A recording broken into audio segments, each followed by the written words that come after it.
Hi, my name is Andrew McLaren. I'm going to show you my three favorite attention getters so that students know when to stop working and pay attention to the teacher. Just to give you a little preview, we're going to go over the xylophone, what I call clap and response, and using a harmonica to do kind of fun ways of getting students to know when you need their attention. So I don't actually have a xylophone with me, but I have a digital one. The one that I used was at the school I was at. These are very, very simple. You hit the metal with the wooden stick there and it makes a certain note like this, right? So those are all different metal that you hit with them. It gives you a different note. And what I would do, I'm not super musical, as you can probably tell. I would just do like one, two, three, because the one that I had was handheld and there was just three notes on it. Or I would do like one, three, two, or one, one, two, one, one, two, three. So I just like do all these little variations. And I started off by just doing it myself and just playing around with it pretty badly. Just showing that I wasn't very good at it, getting them to see that I was just having some fun with it, that I'm not particularly talented at it. And then I think on the second day, I let students actually do it. And what I did was I just would put the xylophone on the group's table, and the students, depending on who seemed interested, I would pick which student would get to play it. So sometimes it was, do they want to play it or do I want to have them play it? And I got to get a better idea of who really had a lot of energy when they came into the classroom, as well as who was musical. So if they had a lot of energy and they really wanted to hit the xylophone, then I could bring that into the class norms, and they could be the ones getting everyone's attention for me, right? But also doing so in a way that sounds kind of nice, right? And then students started asking me if they could do it. You might want to, depending on your style and how much you want to give control to them right away, maybe let this take a little bit longer. But for me, I just went right for it. And if they wanted to play it, that was great. I wanted students bought into the classroom norms and routines, and they were participating. And before I knew it, I had like pianists like doing like classical songs on this like three notes on the xylophone. It was pretty awesome.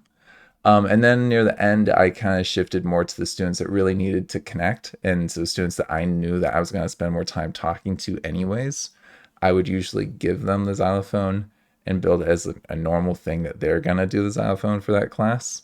But if they want to do it every single time, that can also be an issue. So you want to make sure it's fair. And I would sometimes be like, no, I want to do it.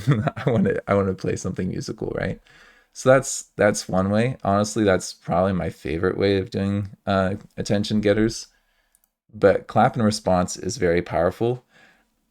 I do this, say like, give me two claps, give me three claps, and like I would very much use my arms and go up over my head when I was clapping to give them like quite a bit of a warning about when to clap so they could clap with me. If you wanted to make it easier on your vocal cords, you could just have some place that you do this from and you go stand there and then you do two claps and then the students do two claps with you. So they just repeat what you just did. So it's like call and response, but clap and response, right? And it's very easy to vary this. So you can do different numbers of claps. And I really liked this because you could also do like snapping and doing like a little stomp. Like you could just like stomp the ground. So you could be like two claps and a stomp, right? And the kids they really liked doing the stomping. Don't do too much of that though, because they're gonna hurt their feet. But they really do like to do a little musical thing, especially if you can get them all going with it. And then you can also ask students, hey, what do you think we should do? Two claps, one clap, two claps and a stomp, and then like the kids will be participating and they'll enjoy it a little bit more. The last one is the harmonica. So I do actually have my harmonica that I used to bring. This is very simple notes that you can use to mean simple things, or just have fun with it. Like you could be like, And that's like, go get your pencils. Or you could be like, and that's, I need your attention, right? So you could have different things meaning different things.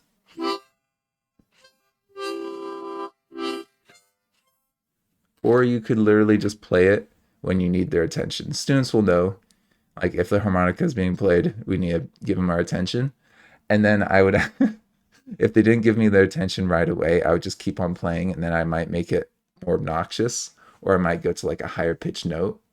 Um, you don't want to annoy them with it too much, but kids, they like to have some fun and play around like that a little bit. So you can be like, hey, I said I need your attention. Things like that. You can have some fun. Of course, though, this is you're breathing through it a lot, so it's not super safe for COVID. Um, but I personally love this method because you can use it for birthdays as well. So you can play a birthday song for a kid, and even the older students enjoy that. Like, I was teaching middle school, and most of the time in middle school, kids stop liking being sung happy birthday, but if they can have the teacher play it on an instrument, there's some weird appeal to that as well. They didn't sing with me, but sometimes they tried. I'm not good enough though to do that. All right, well, that's all of my my attention getters. Thank you for joining me. This has been Andrew McLaren. Thank you for McLearning with me. I've got a few more offers that I'd like to let you know about, and remember, like and subscribe. For each video on YouTube, I am making an interactive version using HP5. These will be for sale on Podia, and if you click on the link in the video, you should be able to go directly to that product. I also have 2 demos I'm going to be linking so you can kind of see what these products look like. So I would recommend checking out those demos.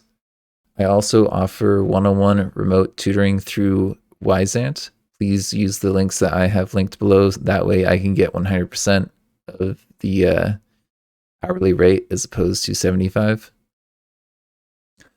Each video also has a link for my Patreon, and you can join at the $3 level to get some resources I use for tutoring or to support the channel. And I also have a $5 raffle level, which you could either get some free online tutoring or 5 interactive lessons for free.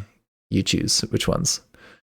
And then I also have my Teachers Pay Teachers, which has some old lessons that I made from when I used to be a teacher. I may be adding to that. Thank you for spending your time with me. I hope that you learned something.